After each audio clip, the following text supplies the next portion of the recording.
Welcome to Bigger Truth Podcast. I'm Scott McMahon, and I have some absolutely crazy breaking information that I'm going to be sharing. I received this a couple days ago.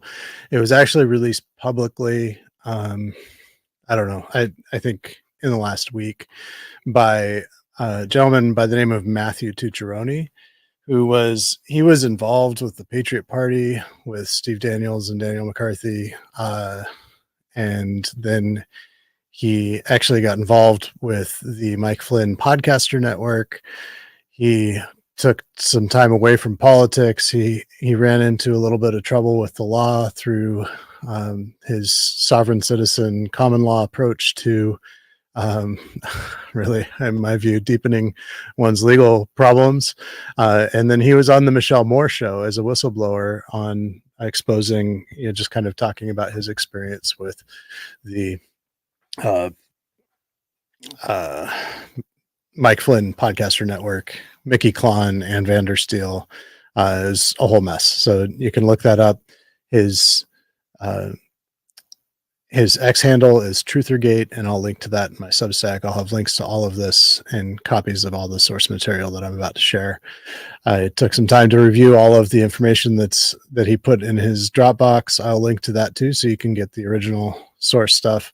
And what it is 3 recorded phone calls with Liz Harris, all done after she was elected the new RNC committee woman for Arizona. So she is one of 3 people representing Arizona on the Republican National Committee. I had a show before that election in the beginning of May trying to warn delegates not to vote for Liz Harris. The blood is not on my hands. Morgan Perry and Lori Klein Corbin came on that show, and we did our best to warn Arizona not to vote for Liz Harris.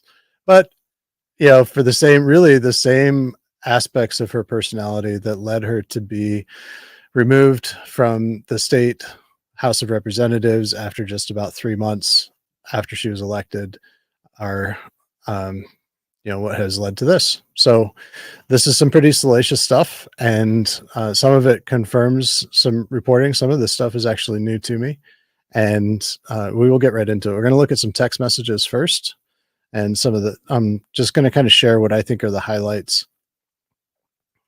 And here we are. So this one, I'm going to make it bigger. Again, all of these are after, so these are May 18th.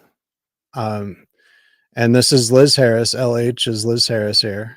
And I've verified all of this to the best of my ability that this is true, that this is really her. And it really does appear to be completely legitimate to me. So here is, again, the newly elected, the RNC committee woman-elect, talking about here, Shelby Bush. So she's talking about all the reasons why she doesn't like or trust Shelby Bush. And Shelby Bush is the chair of the Arizona delegation. She's the first vice chair for Maricopa County Republican Committee. I have reported at length about Shelby Bush and her ties to Mike Flynn and Patrick Byrne. She introduces a character named Mark Cook here, and I'll be looking more into him. But a lot of this may even come from my reporting, or she probably already knew it. I believe that Liz Harris, and I've got, all of this is very strange to me because, to see it's been strange to watch it unfold. And I saw it happening, that there was this conflict between Liz Harris and Shelby Bush, even at the time, brewing. And, I didn't fully understand it because Liz Harris and Shelby Bush for a long time were on the same team. So, and they were both working closely with Flynn. So, so here she says Brian Blem is connected to Praying Medic. Praying Medic is one of the probably one of the top 2 or 3 biggest Q podcasters. So that is interesting. So Brian Blem is connected to, potentially, according to Liz Harris, to Q, or to the Q adjacent movement. And then, very interestingly, the RNC committee woman elect is calling Gina Swoboda the illegitimate AZ GOP chair. So I'm not sure why she thinks she's illegitimate, but apparently she thinks that the state chair of the party is illegitimate. So let's go to the next one. Okay, so she's talking about Shelby Bush. She says Shelby Bush completely trusts Patrick Byrne.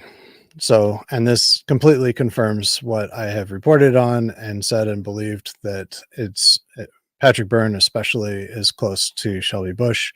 Then there's this thing about Shelby Bush saying that Mike Flynn is no longer involved in the America Project. And I've seen that a lot, but I think it's kind of hooey. As far as I can tell, Joe Flynn is still the director of the America Project. And there is no indication whatsoever that there is any sort of rift between Patrick Byrne and Mike Flynn. Then this one, number 3 right here, I found really interesting. Shelby associates with suspect attorneys. So I'm curious who those other attorneys are. Obviously, Brian Blam is suspect. He appears to live out of the back of his truck, and he's been temporarily disbarred. So he is not allowed to practice law for, I think, for the next 2 or 3 months, for lying to the Arizona Supreme Court. So, yeah, so he's obviously suspect, but we'll be looking into this more. Now, she also says, Shelby Bush is too often surrounded by people that Liz Harris knows to be nefarious. I'd love to hear who Liz Harris's list is there. And then she says the only thing that I'm in agreement with her on is the elections were stolen. So apparently this rift between Liz Harris and Shelby Bush runs pretty deep. Now this one right here is, like, to me, this was the big bombshell in the text messages. She says, confidential, Lake gave Shelby Loomer's number. Shelby called Loomer and said it wasn't true. So what this means is that back when I first broke the story about the training meeting, in which this was for Arizona delegates, in which Shelby said in the meeting that she was conspiring with other states to produce and create a blank rules change template to force a floor vote to change the rules at the convention, which would happen this Monday. And so I reported on that. And then 2 days later, it ended up, Laura Loomer reported on it.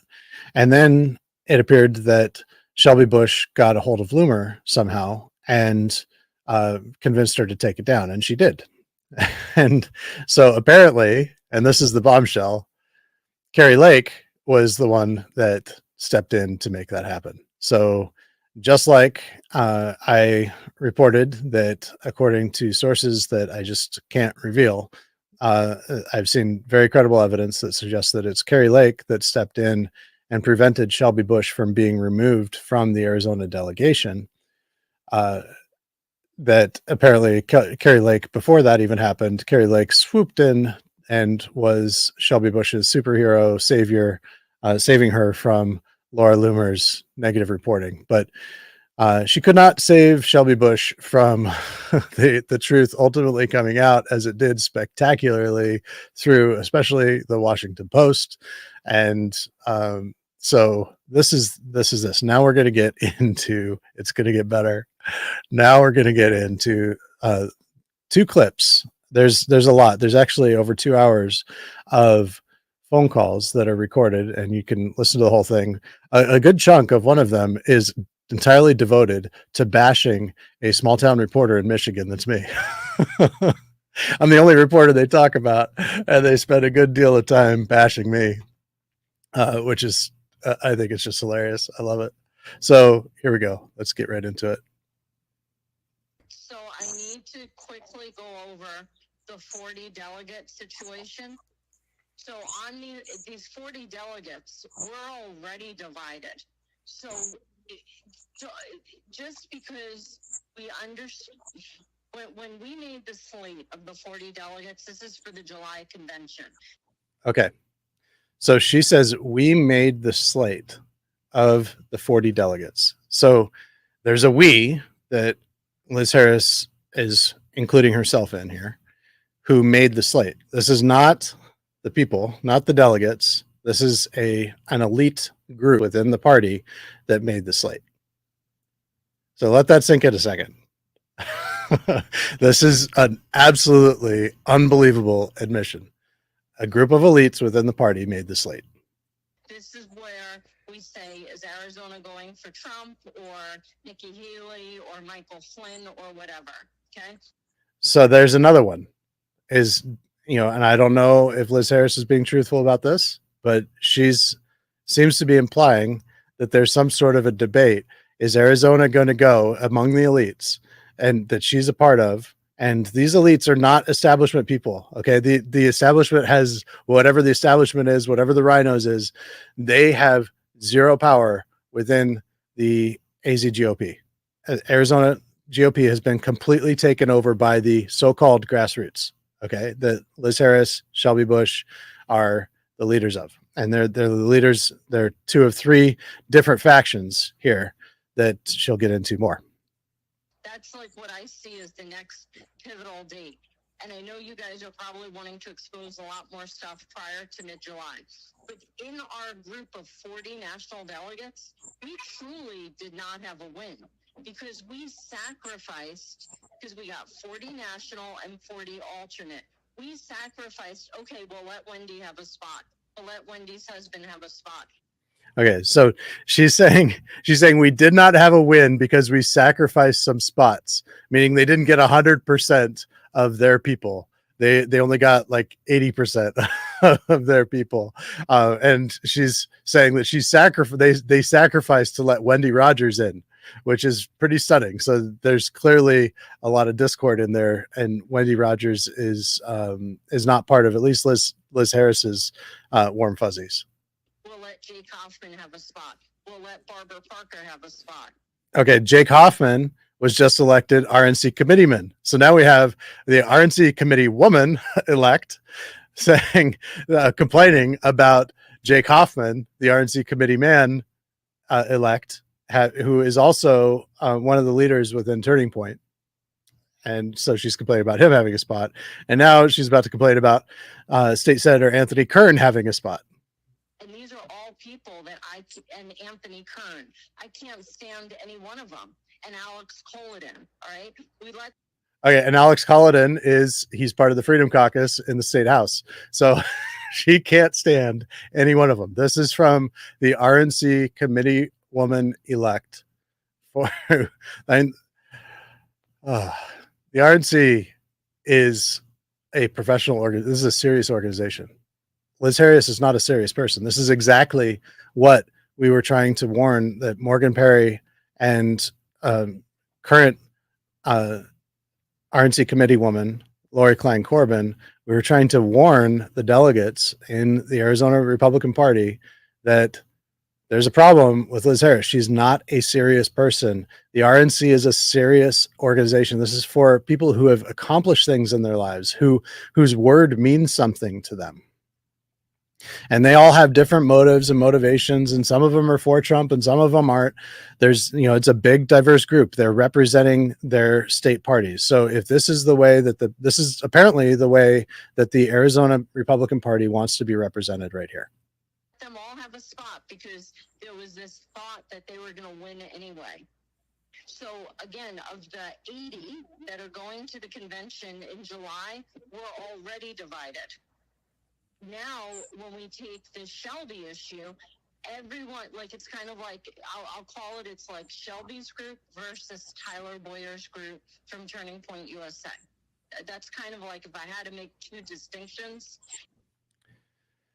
Okay, so this is even more just like stunning because often Turning Point is completely aligned and supportive of these people, but Turning Point, there's some bitterness here because Turning Point and everybody that I've talked to, they say, I do not understand why. Well, I don't think it's good that Turning Point is getting involved in making endorsements for RNC committee woman and committee man in so many states, maybe even every state in the country. Why are they doing this? And it's clearly a power play. They want to have power and control over the RNC. And Liz Harris was not one of their endorsed candidates. So, I think there's probably a little bit of bitterness there But so she's saying that it's these two factions. Now there's and it's weird because so there's the Shelby faction, the Turning Point faction, and then is Liz Harris trying to make her own faction? There's another group within the party. They're the minority. And I think a lot of people who have been, a lot of the PCs who have been brought in the last 2 years don't even know that they exist. They think that they're just all the rhinos and the establishment. And so if that's you, this is new. This would be new for you. There are very good people within that are very sane, very professional, know how to win elections, know how to raise money, know how to get Republicans elected. They've been doing it for years and years within the party. Now they've been labeled rhinos. They've been labeled establishment. They've been labeled demonic, literally, by these people. They call them demonic and satanic. It's horse crap is what it is. And they've been either kicked out of the party, they've been slandered, they've been defamed, they've been abused, they've been harassed, and it's wrong. And it's wrong. But they are the group that and many of them are grassroots type people. Some of them are even relatively new to the party. It is the sane within the party that the PCs need to rally around. They need to identify the sane within the party. And those are the people that have zero to do with Shelby Bush. They have zero to do with Liz Harris. And I would also say they keep Turning Point at arm's length. There is this other group, this fourth group, and that is the future. If Arizona is going to win in November and beyond for Republicans, that's the group that needs to be looked to for leadership. Very good people, and some of them have been in the party so long that they helped to get the Bushes elected, that they helped to get they helped McCain and Romney because they were the party's nominees, and they've been slandered for that. Like this, it's ridiculous. And they support Trump because he is now almost inevitably going to be the nominee. And so these are the people that should be looked to for leadership, because they're the pros. They know what they're doing. These people, they have a life of accomplishment, of building on their good name and their word. They have knowledge. Many of them are attorneys, or they have a legal background. They know how the party works, and they can get stuff done. And they're interested in getting out the vote. That's the kind of, this isn't just about Arizona. This is happening in every single state in the country to varying degrees. Let's go on. That's like the two distinctions. And one of the things they keep telling us is that there's going to be, and I'm not saying this about Matthew right now, because you calm me down. They're saying that they're going to try to come into the grassroots groups and further divide us. And that's not what I see happening here. What I see happening here. And I don't know who the they is. Like, is it me? Some little small town reporter from Michigan? Is it Candace Zarni? Is it, I don't know who they think they is, like this establishment. They always make the accusation to their brainwashed followers that there's this other class that needs to be avoided, and they're so evil they're going to infiltrate us and divide us. Like, it's pretty clear listening to this recording and seeing these text messages that they're doing a pretty good job of dividing themselves. There is a truther movement, even though I don't like to use the word truther anymore because that's like a Seth Keshel, Mike Flynn word. Just a truth, getting to the bottom of it. So what I'm trying to. Yeah. Okay, so now this is another recording. So this first phone call that we just listened to, that was a that was a call that happened around the middle of May. This one happened, I believe, about a week later, and this is from a call between Liz Harris and Mike Gill. And I'm not even going to get into Mike Gill. He's not the subject of this, and I don't really, to be honest, I don't even care about Mike Gill. But here we go. Say is that Arizona, he through Shelby and this woman named Julie.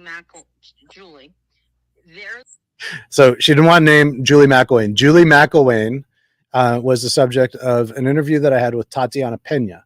You can look it up on my Substack. It was an excellent interview.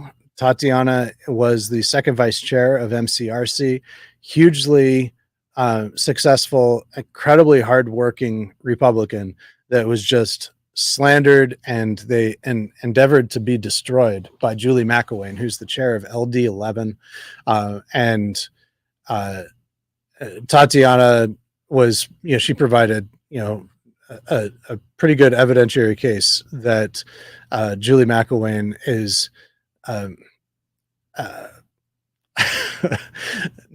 not well put together. I'll just leave it at that. The ones who pretty much set up our slate of delegates. So I don't know if I. Well, all right. So this right here, and the he that they're talking about is Mike Flynn. So they're talking about Mike Flynn, and Liz Harris says that that's who they were talking about. And so Liz Harris seems to be saying that Mike Flynn had some, through his influence with Shelby Bush, and Shelby Bush with Julie McElwain's assistance, apparently put together the slate of delegates that was called the Trump slate. And I said from the moment that I saw it, I did not believe that Trump had anything to do with that slate, that he had no knowledge of it. He really had nothing to do with it.